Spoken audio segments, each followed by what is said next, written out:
चरक संहिता विमानस्थान रोगविषय जितीय विमानों अध्याय 8 श्लोक 126 127 तत्र साधारण लक्षणेषु ऋतुषु वमनादीनां प्रवृत्तिर्विधीयते निवृत्ति इतरेषु साधारण लक्षणा ही मंद शीत उष्ण वर्षत्वा सुखतमाश्च भवन्त्य विकल्पाश्च शरीर औषधानां इतरे पुनरत्यर्थ शीत उष्ण वर्षत्वात् दुःखतमाश्च भवन्ति विकल्पाश्च शरीर औषधानां तत्र हेमन्ते हि अतिमात्र शीत उपहतत्व शरीरं सुखोपपन्नं भवत्य अतिशीत वात आत्मातम् अतिदारुणम् अभूतम् अवबद्धं च दोषं भेषजं पुनः संशोधनार्थम् उष्णस्वभावम् अतिशीत उपहतत्वात् मंदवीर्यत्वम् आपद्यते तस्मात् तयोः संयोगः संशोधनम् अयोगम् अयोपपद्यते शरीरम् अपि च वात उपद्रवाय ग्रीष्मे पुनः भृश उष्ण उपहतत्वात् शरीरम् असुखोपपन्नं भवते उष्णवात आतप आत्मातम् अतिशीत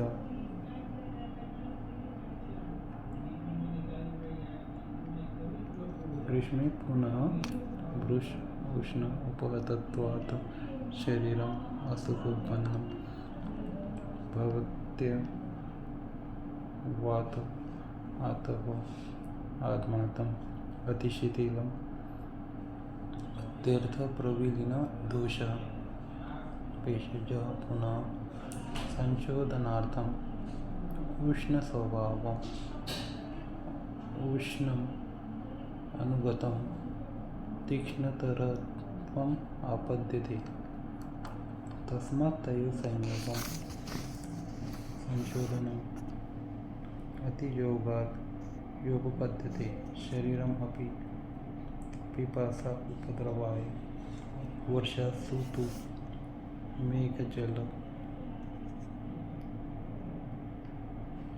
आवतते गूढ अर्कचंद्र तारे धाराकुले वियते भूम पंक जल पटल संवृत्तयाम् अत्यर्थ उपक्लिन्न शरीरेषु भूतेषु विहत स्वभावेषु च केवल औषधग्रामेषु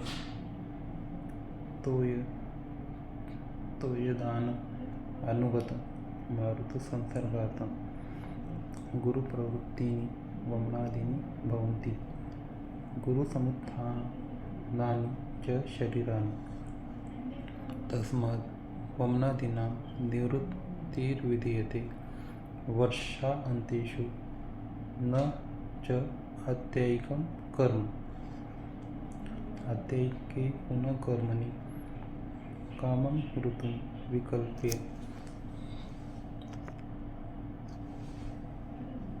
कृत्रिम गुणोपधानेन यथा ऋतु गुणविपरीतेन भेषजं संयोग संस्कार प्रमाण विकल्प उपपाद्य प्रमाण वीर्य समं कृत्वा तत् प्रयोजयेत् उत्तमेन यत्नेन हितः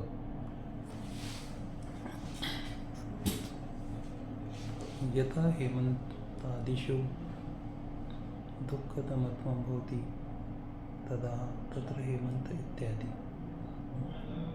बद्धदोषमिति अतिबद्धदोषं तयोरिति यथोक्तशरीरभेषजे तोयस्य तोयदान अनुगतस्य मारुतस्य च संसर्गः तस्मात् गुरुप्रवृत्तिनिति गुरुर्यथा न सुखकारिणी प्रवृत्तिर्भवति तथैव अस्य अपि इत्यर्थः किं वा बहुप्रति विधेयं प्रवृत्तिनि गुरुप्रवृत्तिनि गुरुसमुत्थानानि इति संशोधनक्लिष्टानि शरीराणि तदा महत् प्रयत्नेन चिरेण च कालेन प्रकृतिं प्राप्नुवन्ति इत्यर्थः वर्षान्तेषु इति हेमन्तग्रीष्मवर्षात् हेमन्तादिषु पैत्रिके वेदो संशोधनं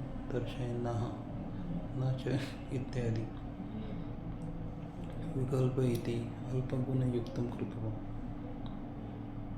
कृत्रिमगुणोपधानं यथा शीते शीतप्रतिकारार्थम् उष्णसदन आदिकरणम् उक्तं च अन्यत्र शीते शीतप्रतिकारम् उष्णे च उष्णनिवारणं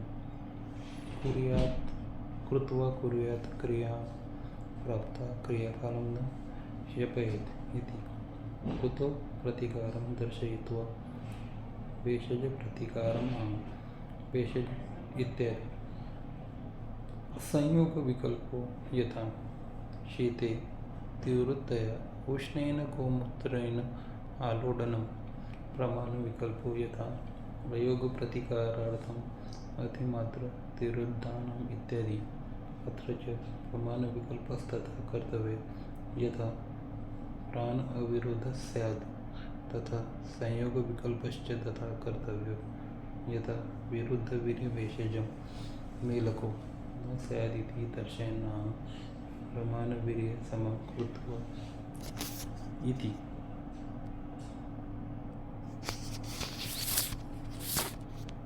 common emesis and the other evacuative therapy should be conducted during normal season like Pravrut Ritu, pre-rainy, Sharad Ritu, autumn, and Vasanta, spring only. These therapy should not be conducted during the other season such as Hemant Ritu, winter, Grishma Ritu, summer, and Varsha Ritu, rainy season. During normal season, the climatic conditions are also normal. There will be no much cold, heat and rain.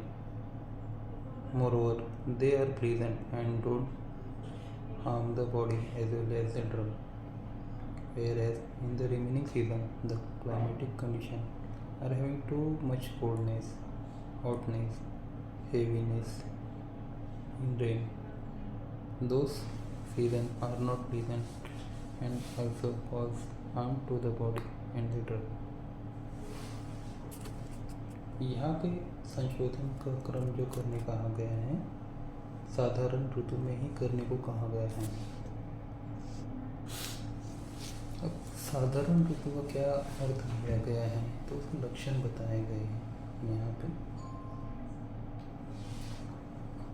अगर अति शीतता जो है वातावरण में कम हो, बारिश कम हो और गर्मी कम हो, वही ऋतु जो किसी रुग्ण को सुखतम हो उसे साधारण ऋतु बताया गया। और अगर शीतता ज़्यादा है, उष्णता वर्षा ज़्यादा है तो वो दुःखतमाश्च भवन्ति कहा गया है। वो शरीर को भी दुःखतम होता है और औषध के लिए भी दूध का काम होता है। तो इमरजेंसी सिचुएशन अगर नहीं है तो शोधन क्रम जो है साधारण ऋतु में करने को आचार्य ने यहाँ कहा है।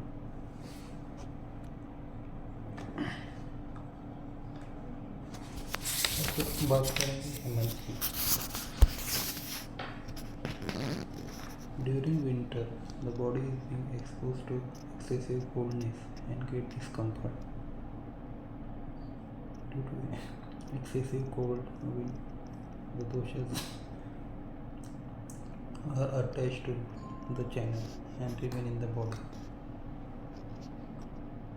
The drug useful for the elimination therapy are hurting their potency in general, but due to the influence of cold climatic condition, they get afflicted and lose their potency. Therefore, in conjunction of both these factors, such as the body and the drug, the evacuative drug does not produce desired effect during winter and the body gets afflicted with vata. तो कहने का मतलब ये है कि अगर हम हेमंत ऋतु में संशोधन करते हैं उससे क्या होता है कि अति शीत की वजह से दोष जो रहते हैं अवबद्ध हो जाते हैं और भेषज भी जो रहते हैं शीतलता की वजह से मंदवीर्य हो जाते हैं और इसकी वजह से शरीर में वातोपद्रव होने लगते हैं। ये इसका सार है। ग्रीष्म ऋतु summer. During summer the body is being exposed to excessive hotness and get discomfort due to hot wind and excessive heat of the sun. The dosha get liquefied and detached from the body. In general, the drugs useful for the elimination therapy are hot in their potency. Due to influence of the hot climatic condition, they become more potent. Therefore, in conjugation of both these factors, such as body and the drug, the purificatory drug produces excessive elimination of dosha and from the body during summer, and the body get also afflicted by pitta. यहाँ पे वात उपद्रव बताया गया है। तो dehydration यहाँ पे बहुत हो जाएगा अगर हम ग्रीष्म ऋतु में संशोधन करेंगे और जो द्रव्य का वीर्य है वो भी बहुत बढ़ जाएगा, वो तीक्ष्ण हो जाएगा।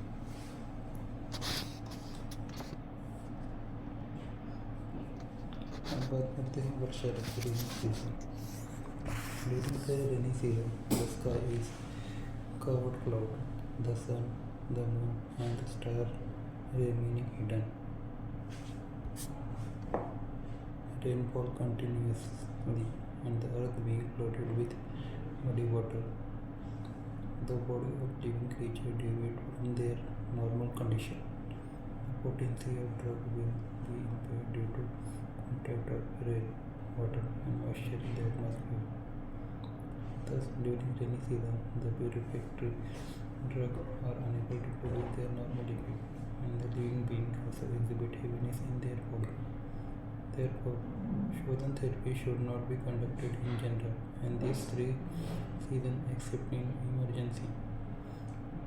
During emergency, the nature attribute of the season like coldness, hotness, etc. should be counteracted by artificial means.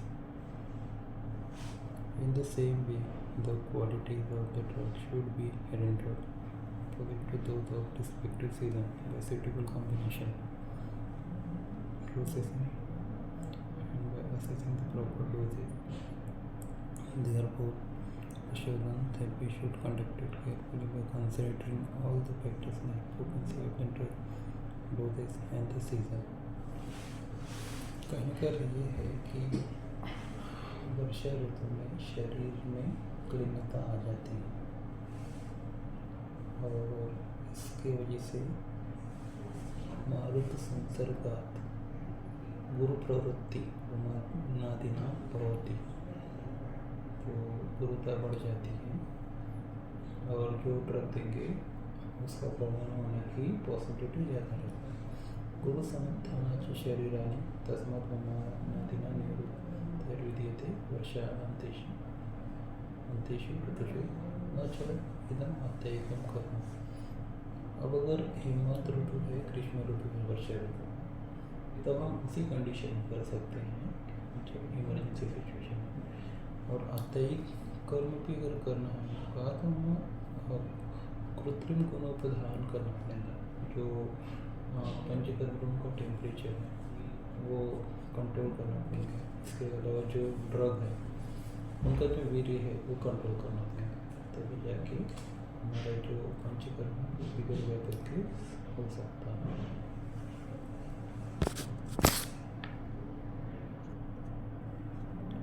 यथा हेमंतादिषु दुःखतमत्वं भवति तदा तत्र हेमंत इत्यादि। Beginning the verse with Tatra Hemante, the whole author has presented how sorrowful to conduct children that during Hemant and other season। Hemant ऋतु में ठंड बहुत रहती है। अगर पेशेंट को संवेदन को ही लेना है, अभ्यंग को ही लेना है, तो पेशेंट कपड़े नहीं उतार सकता है ऐसा, क्योंकि ठंड इतनी रहती है। तो आगे की प्रोसीजर करेंगे कि नहीं करेंगे ये डाउटफुल रहेगा।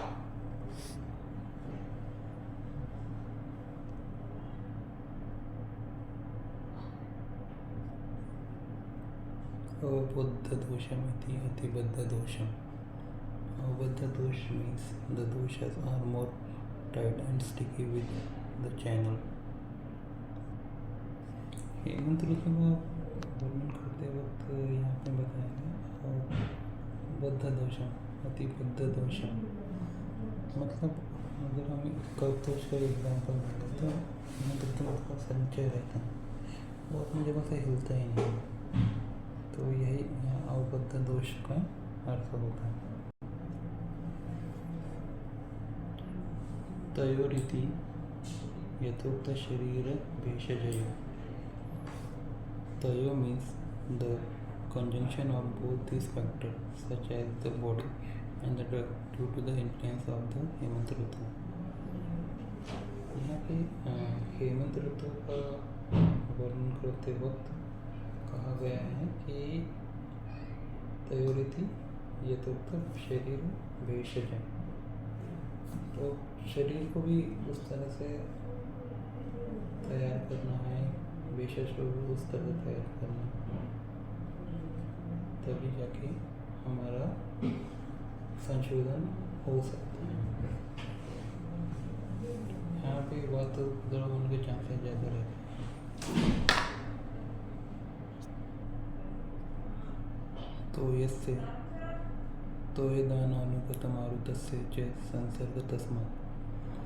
तोयस्य मीन्स द वाटर, तोयदानुगतमारुतस्य means due to conjugation of wind and cloud in favorable condition। वर्षा ऋतु में अगर हम संशोधन करेंगे तो वहाँ एक तो बारिश रहती है और हवाएं चलती है और बादल रहते हैं, तो यही इस टीका का अर्थ है। गुरु प्रवृत्ति गुरुर्यथा न सुखकारिणी प्रवृत्ति भवति तथा अस्य इत्यर्थः किं बहु प्रतिविधि प्रवृत्ति गुरु प्रवृत्ति नीति। Guru Pravrutti means just as the Guru Padartha does not have pleasing nature or has a tendency to initiate more purificatory therapies। तो कहने का मतलब यह है गुरु प्रवृत्ति वर्षा ऋतु में जो आती है सुखकारी नहीं रहती है, या फिर इसमें दोषों का बहुत ज़्यादा शोधन करना पड़ता है, ये इसका यहाँ पे अर्थ है। गुरु समुत्थानाति संशोधनक्लिष्टानि शरीराणि तदा महता प्रयत्नेन चिरेण च कालेन प्रकृतिं प्राप्नुवन्ति इत्यर्थः। Guru Samutthana means to bring back the normalcy of the body with a great effort, and slowly when the body is afflicted due to purificatory measure. तो गुरु समुत्थानानि शरीराणि का मतलब यही होता है कि दोषों को नॉर्मल स्टेट में लाना, इसके लिए ग्रेट एफर्ट करनी पड़ती है, काफ़ी स्लो काम रहता है, टीडियस काम रहता है, उससे बॉडी भी इफेक्ट होती है, उसका बल का भी नाश होता है। यहाँ पे दिया गया है कि वर्षा अंतेषु इति हेमंत ग्रीष्म वर्षासु। वर्षांते मीन्स हेमंत ग्रीष्म एंड वर्षा ऋतु। तो तस्मात् वमनादीनां निवृत्तिर्विधीयते कहा गया है। तो एक किन ऋतु में हेमंत ग्रीष्म वर्षा, तो उसके कारण ऊपर एक्सप्लेन कर दिए गए हैं। ऋतु शोधन करने को है ये बताया जाएगा। हेमंत आदिषु अतिथि बाध संशोधन दर्शयनाः न च इत्यादि। With the mention of न च, the author has started that the purificatory procedure can be conducted in an emergency during the season like Hemant, Grishma and Varsha. Hemant ग्रीष्म वर्षा एक कर्म में संशोधन होता है, न कि प्लान प्रोसीजर में।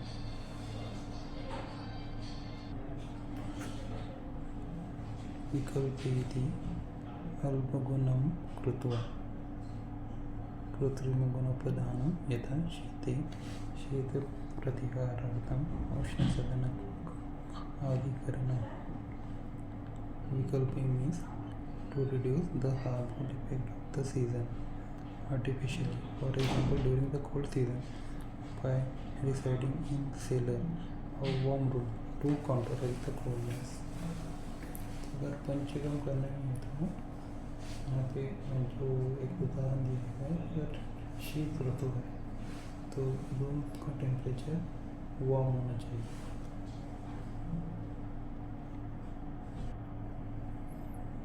और यहाँ पे एक रेफरेंस दिया गया है, उत्तम च अन्यत्र शीते शीत प्रतिकारम् उष्णे उष्ण निवारण कृत्वा कुर्यात् क्रिया प्राप्ता क्रियाकालं न जपेत। The similar reference is also available at another place, that by taking appropriate measure to counteract the coldness and the hotness in the winter, the summer respectively, one has to conduct Shodhan therapy at an appropriate time without making any delay. अब यहाँ पे कहा गया है अगर emergency condition है तो appropriate time है तो बिल्कुल डेली के लिए हमें शोधन थेरेपी करनी है। लेकिन उसके लिए अगर ठंडी है तो गर्म एनवायरनमेंट निर्माण करना है, गर्मी है तो ठंडा एनवायरनमेंट निर्माण करना है। ऋतौ प्रतिकारं दर्शयित्वा भेषज प्रतिकारम् आह भेषजम् इत्यादि। By showing the measure to be taken to counteract the season, the author has presented the means to be adopted by counteracting the drug by mentioning the term भेषजम। तो ऋतु के साथ में भेषज का प्रयोग जरूरी है अपनी युक्ति से। अब यहाँ पे बोला गया है संयोग विकल्प यथा शीते त्रिवृतया उष्णेन गोमूत्रेण आरूढनं। संयोग विकल्प means during winter, the root should be mixed with Gomitra, which is having hot in potency. तो कहने का अर्थ यही है कि हमें अगर विंटर सीजन में तेरह तो यूज़ करना है तो उसको गोमूत्र की भावना देनी पड़ेगी ताकि वो उसकी उष्णता बढ़ जाए, क्योंकि शीत सीजन में द्रव्य का जो वीर्य रहता है वो बंद हो जाता है या शीत हो जाता है, तो उसको उष्ण द्रव्य की भावना देना जरूरी है। और गोमूत्र जो रहता है क्षार रहता है और उष्ण रहता है।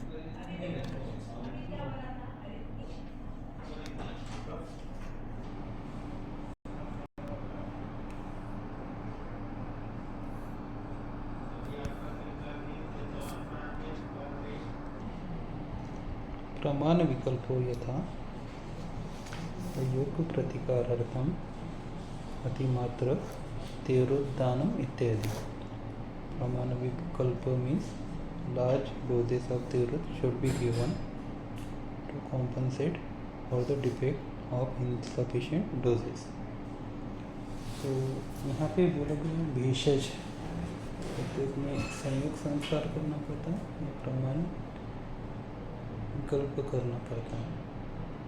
तो प्रमाण यहाँ पे अगर उदाहरण दिया गया है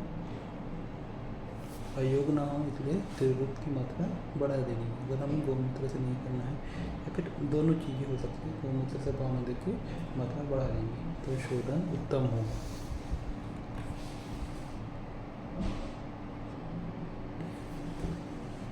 तत्र च प्रमाण विकल्प तथा कर्तव्य यथा प्रमाण अविरोध प्राण अविरोध स्यात् तथा संयोग विकल्पश्च तथा कर्तव्य यथा विरुद्ध वीर्य भेषजन विलको न स्यादिति दर्शनेन प्रमाण वीर्य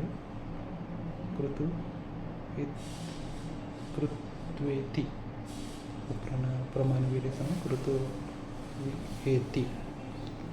The Praman Vikalpa here the doses must be chosen so accurately that it is not fatal to the patient. Similarly, Samyak Vikalpa means the drugs should be combined with each other, which should not be having incompatible in their potency। तो कहने का मतलब यहाँ ये है कि औषध को मात्रा इतनी ही बढ़ानी है।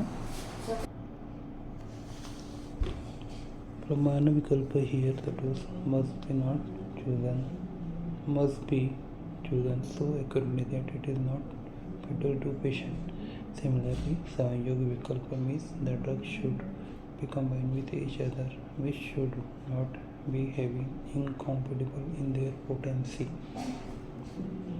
कहने का मतलब ये है कि अगर मैं अतिरिक्त चिकित्सा में शोधन करना है तो मात्रा उसी प्रकार हमें बढ़ानी है कि